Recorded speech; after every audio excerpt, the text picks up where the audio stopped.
ጋይስ እንደምን አላችሁ? ደህና ናችሁ ወይ? ትናንትና የለቀኳቸው ወደ 4 ቪዲዮዎች አይ ቲንክ ሶ ኮሚኒቲ ጋይድላይን ቫዮሌሽን ብለው እንትን ሆነዋል፣ ጠፍተዋል ከፊዴ። እናንተ አታዩዋቸውም ማለት ነው። ባይገርማችሁ ይህ ችግር አቆሞ ነበር ለአንድ ወር ከምናምን፣ ምንም አልፎ አልፎ ነው ቢመጣም አልፎ ነበርና ትናንትና ግን በአንድ ቀን ሁሉ ያ ሁሉ ኮሚኒቲ ጋይድላይንስ it's crazy. So yeah, very suspicious at the same time. You understand?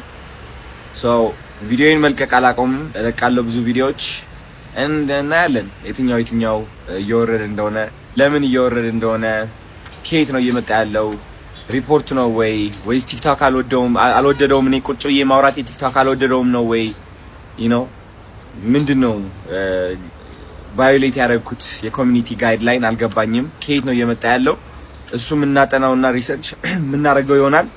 አሁንም አሜሪካ እየሄድኩኝ ስለሆነ በደንብ አድርጌ እዛ ያሉ ቲሞችን አግኝቼ የቲክቶክ ሰፖርት አግኝቼ በአካልም ቢሆን ይህ ነገር ሪዞልቭ አደርገዋለሁ።